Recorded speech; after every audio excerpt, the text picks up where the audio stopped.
pada kesempatan kali ini saya akan menjelaskan tentang resume terkait pentingnya keterampilan public speaking dalam presentasi. Nah, keterampilan public speaking ini memainkan peran penting dalam kesuksesan sebuah presentasi.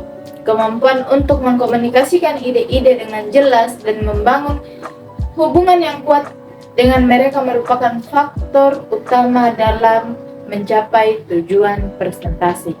Lalu, apa saja yang perlu kita persiapkan dalam melakukan presentasi? Yang pertama yaitu bagaimana kita memahami tentang topik presentasi yang akan kita bawakan. Kemudian menentukan tujuan presentasi apa yang akan kita bawakan.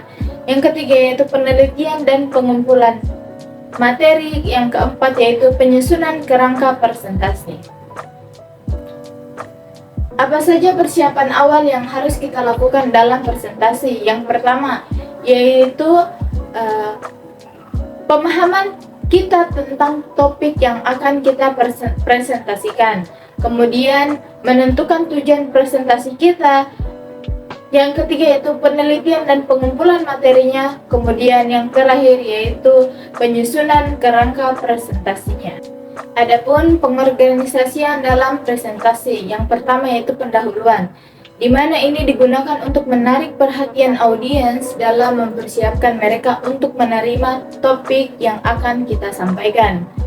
Kemudian isi presentasinya, di mana di sini mengatur informasi dalam urutan yang logis dan juga terstruktur. Kemudian yang terakhir yaitu terkait kesimpulan. Nah, kesimpulan ini merupakan momen yang penting dalam penyajian poin-poin utama dan yang terakhir yaitu kesimpulan, di mana dalam kesimpulan ini merupakan momen yang penting dalam penyampaian poin-poin utama atau untuk mengajukan pertanyaan retoris yang mendorong audiens untuk berpikir. Terkait keterampilan komunikasi verbal dan nonverbal, ada beberapa yang harus kita ketahui, di mana pertama, penggunaan bahasa yang jelas dan efektif, kemudian mengatur suara dengan intonasi yang tepat, kemudian bahasa tubuh yang mendukung pesan yang ingin kita sampaikan, kemudian kontak mata dan ekspresi wajah yang tepat. Kemudian apa saja yang perlu kita lakukan sebelum persiapan presentasi, yaitu latihan dan juga latihan.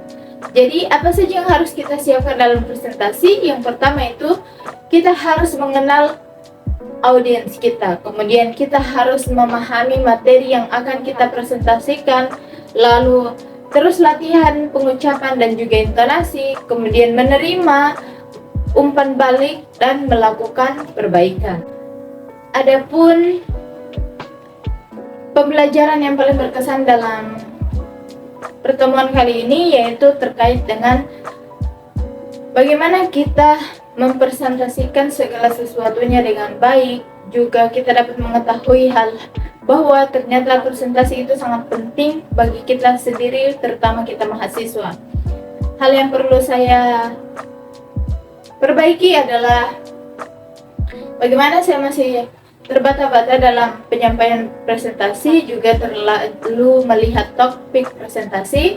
Yang bisa saya lakukan untuk memperbaiki itu yaitu dengan terus berlatih dan berlatih. Fantastic.